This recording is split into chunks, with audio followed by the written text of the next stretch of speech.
All YouTube Mas dan Ember. Inilah alasan mengapa Nabi Yunus kabur dari kaumnya. Yunus bin Matta adalah seorang nabi dan rasul. Allah mewahyukan kepadanya seperti Allah mewahyukan kepada rasul-rasul yang lain. Sesungguhnya Yunus benar-benar salah seorang rasul. Quran Surat Asy-Syaffat 139. Sesungguhnya kami telah memberikan wahyu kepadamu, sebagaimana kami telah memberikan wahyu kepada Nuh dan nabi-nabi sesudahnya. Dan kami telah memberikan wahyu pula kepada Ibrahim, Ismail, Ishak, Yakub, dan anak cucunya, Isa, Ayub, Yunus, Harun, dan Sulaiman. Dan kami berikan Zabur kepada Daud. Quran Surat An-Nisa 163. Dia termasuk orang-orang salih yang terpilih. Allah melebihkan mereka dari manusia-manusia yang lain. Dan Ismail, Ilyasa, Yunus, dan Luz, masing-masingnya kami lebihkan derajatnya di atas umat di masanya. Quran Surat Al-An'am 86. Allah telah memberitakan bahwa Yunus meninggalkan kaumnya dalam keadaan marah. Dan ingatlah Zunnun Yunus ketika dia pergi dalam keadaan marah. Quran Surat Al-Anbiya 87. Dan bahwa dia kabur dengan perahu yang syarat muatan penuh beban. Sesungguhnya Yunus benar-benar salah seorang rasul. Ingatlah ketika dia lari ke kapal yang penuh muatan. Quran Surat Asy-Syaffat 139-140. Rasulullah SAW memberitakan alasan kaburnya Nabi Yunus dan bagaimana dia bisa marah. Hal itu karena dia menjanjikan azab kepada kaumnya setelah sekian lama mereka mendustakan Rasul mereka. Nabi Yunus menyatakan bahwa azab akan turun menimpa mereka setelah 3 hari. Ketika mereka telah yakin bahwa azab pasti turun, mereka bertaubat dan kembali kepada Allah.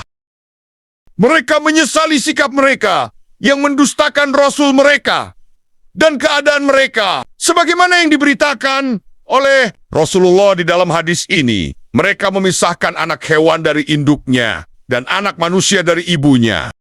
Kemudian mereka keluar dan berdoa kepada Allah. Suara mereka bercampur baur. Mereka berdoa dan bertawassul dengannya. Ibu-ibu dan induk-induk hewan berteriak. Sebagaimana anak-anak berteriak mencari ibu-ibu mereka, maka Allah menahan azabnya dari mereka.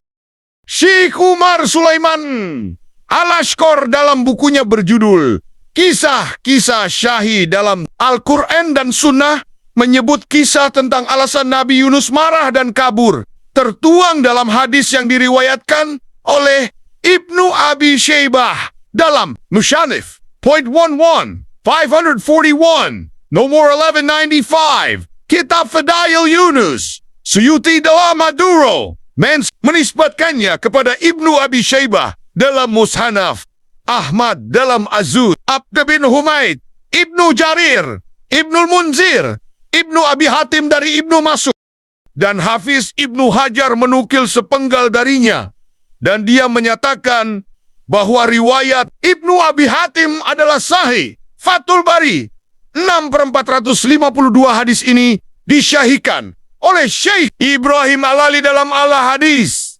Asy-Syahihah min Akhbaril Anbiya halaman 122 nomor 177. Ibnu Katsir berkata, Ibnu Mas'ud, Mujahid, Said bin Jubair dan banyak ulama dari kalangan salaf dan khalaf berkata, manakala Yunus keluar dari kota mereka dan mereka yakin azab akan turun kepada mereka, Allah memberi mereka taufik untuk bertaubat dan kembali kepadanya. Dan mereka menyesal atas sikap mereka selama ini kepada Nabi mereka. Maka mereka memakai pakaian ibadah Don Mamisikot, semua ternak dengan anaknya. Kemudian mereka berdoa kepada Allah. Mereka mengangkat suara, merendahkan dan menundukkan diri mereka kepadanya. Kaum laki-laki, para wanita, anak-anak, laki-laki dan perempuan, serta para ibu, semuanya menangis. Binatang ternak, binatang melata, Semuanya bersuara. Unta dan anaknya berteriak. Sapi dan anaknya melenguh. Kambing dan anaknya mengembik saat-saat yang mencekam. Lalu Allah dengan daya dan kekuatannya, dengan rahmat dan kasih sayangnya, menahan azab yang hampir menimpa mereka dengan sebab. Dan ia telah berputar di atas kepala mereka seperti sepotong malam yang kelam. Oleh karena itu, Allah berfirman, dan mengapa tidak ada penduduk suatu kota yang beriman? Lalu imannya itu bermanfaat kepadanya selain kaum Yunus, tatkala mereka kaum Yunus itu beriman. Kami hilangkan dari mereka azab yang menghinakan dalam kehidupan dunia. Kami beri kesenangan kepada mereka sampai kepada waktu yang tertentu. Quran Surat Yunus 98. Allah telah memberitakan kepada kita bahwa iman kaum Yunus berguna bagi mereka setelah azab hampir turun menimpa mereka. Dan Allah pun menariknya, padahal ia telah menaungi mereka. 3 hari yang dijanjikan oleh Nabi Yunus kepada kaumnya telah berlalu. Nabi Yunus datang untuk melihat terwujudnya janji Allah atas mereka. Mungkin saat itu Nabi Yunus menyendiri, tidak bersama kaumnya. Maka dia tidak mengetahui taubat dan insafnya mereka. Ketika Nabi Yunus menengok mereka, dia mendapati mereka dalam keadaan selamat. Hal ini membuatnya marah. Dan bagi mereka, balasan untuk orang berdusta adalah dibunuh. Maka Yunus kabur karena takut dibunuh. Yunus terus berjalan hingga mencapai pantai. Menurut Syah Umar, dari pengamatan terhadap nas hadis, menunjukkan bahwa perginya Nabi Yunus ini tanpa izin dari Allah Ta'ala. Oleh karena itu, Allah Tabaraka wa Ta'ala menyatakan bahwa Nabi Yunus adalah orang yang abik, pergi tanpa permisi. Abik adalah hamba sahaya yang melarikan diri dari majikannya. Sesungguhnya Yunus benar-benar salah seorang rasul. Ingatlah ketika dia lari ke kapal yang penuh muatan. Quran Surat Syafat 139 sampai 140. Semestinya Nabi Yunus harus rela dengan keputusan Allah dan berserah diri kepada Perinonia. Bukan hak seorang hamba untuk marah kepada perbuatan Tuhannya. Nabi Yunus juga semestinya tidak pergi tanpa izinnya. Oleh karena itu, Allah melarang Rasulnya agar tidak seperti orang yang ditelan ikan besar, yaitu Yunus alaihi salam. Maka bersabarlah kamu terhadap ketetapan Tuhanmu, dan janganlah kamu seperti orang yang berada di dalam perut ikan besar. Quran Surat Al-Kalim 48. Ketika Nabi Yunus tiba di tepi pantai, ia mendapati suatu kaum berada di sebuah perahu. Mereka mengenalnya dan membawanya bersama mereka atas dasar permintaannya. Ketika perahu sampai di tengah lautan, perahu tiba-tiba terhenti dan tidak bergerak. Ini benar-benar aneh. Perahu-perahu lain di kanan dan kirinya berjalan hilir mudik, sementara ia sendiri berhenti di atas air dan tidak bergerak. Nabi Yunus mengetahui bahwa berhentinya perahu adalah disebabkan oleh dirinya. Dia menyampaikan kepada penghuni perahu tentang sebab berhentinya, karena di perahu mereka ada seorang hamba yang lari dari Tuhannya, yakni dirinya sendiri, ketika dia berlari kepada perahu yang penuh muatan. Quran Surat Asy-Syafat 140. Perahu itu tidak berjalan, sementara hamba itu berada di atasnya. Dia harus dibuang ke laut agar perahu bisa berjalan, seperti perahu-perahu lainnya. Mereka menolak karena mereka mengetahui bahwa Nabi Yunus adalah Nabi Allah yang mempunyai kemuliaan di sisinya. Nabi Yunus berkata kepada mereka, lakukanlah undian. Siapa yang mendapatkan undian, maka dialah yang dilempar ke laut. Mereka kemudian mengundi Nabi Yunus yang keluar undian.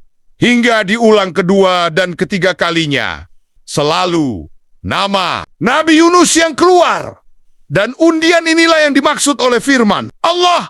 Kemudian dia ikut berundi, lalu dia termasuk orang-orang yang kalah dalam undian. Quran Surat Asy-Syafat 141. Manakala Nabi Yunus mengetahui itu, dia menceburkan dirinya ke laut. Begitu dia sampai di laut, dia langsung disambut oleh ikan besar. Bisa. Jadi para penumpang perahu itu melihat ikan besar tersebut melahap Nabi Yunus, maka mereka yakin kalau Nabi Yunus telah mati. Karena tidak ada seorang pun yang ditelan ikan besar bisa selamat. Allah memerintahkan ikan agar tidak mencelakai hamba saleh Yunus. Maka ikan besar itu membawanya ke dasar lautan. Nabi Yunus dikelilingi oleh beberapa kagelopan-kagelopan dasar laut, kegelapan perut ikan besar, dan kegelapan malam. Lalu dia menyeru dalam kegelapan-kegelapan. Quran Surat Al-Anbiya 87. Allah mendengar panggilannya, zat yang mengetahui rahasia dan bisikan, yang mengangkat kesulitan dan kesusahan. Maha mendengar suara walaupun ia lemah, mengetahui yang rahasia walaupun ia tersembunyi, yang menjawab doa-doa walau ia doa yang besar. Maka kami menjawab doanya dan menyelamatkannya dari kesulitan. Quran Surat Al-Anbiya 88. Kalau bukan karena tasbihnya dan taubatnya kepada Allah, niscaya dia akan binasa di perut ikan dan diam di dalamnya sampai hari kebangkitan. Maka kalau sekiranya dia tidak termasuk orang-orang yang banyak bertasbih, niscaya dia akan tetap tinggal di perut ikan sampai hari kebangkitan. Quran Surat Asy-Syafat 143-144. Setelah Nabi Yunus berdoa, Allah meminta agar ikan memuntahkannya di tepi pantai. Maka ikan itu melakukan apa yang diminta oleh Allah kepadanya. Nabi Yunus dimuntahkan dalam keadaan sakit, kulitnya mengelupas, dan tanpa kekuatan. Kemudian kami lemparkan dia ke daerah yang tandus, sedangkan dia dalam keadaan sakit. Quran Surat Asy-Syafat 145. Rasul menjelaskan keadaan Nabi Yunus. Kulitnya mengelupas karena berenang di dalam cairan perut ikan. Dan ketika ikan itu melemparkannya ke pantai, dia seperti anak burung yang dicabuti bulunya, dan tidak tersisa sedikit pun. Di tempat Nabi Yunus terdampar, Allah menumbuhkan pohon sejenis labu, dan kami tumbuhkan untuknya sebatang pohon dari jenis labu. Quran Surat Asy-Syafat 146.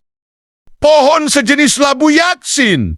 Orang-orang yang mengetahui pengobatan menyebutkan bahwa yaksin ini adalah makanan yang baik bagi tubuh, cocok dengan kondisi perut, dan sesuai dengan pencernaan airnya. Bisa menghilangkan dahaga dan menghilangkan nyeri. Ilmu kedokteran modern menyatakan bahwa pohon ini mudah dicerna, menenangkan, melunakkan, melembabkan, menghaluskan, melancarkan air kencing dan membersihkan hati. Juga bisa digunakan sebagai obat untuk berbagai penyakit. Setelah sembuh dari sakitnya, Nabi Yunus kemudian kembali pada kaumnya. Kaumnya pun telah bertaubat dan menyambutnya dengan hangat. Itulah alasan mengapa Nabi Yunus kabur dari umatnya. Terima kasih sudah menonton. Semoga video ini bermanfaat. Subscribe, like, share, dan komen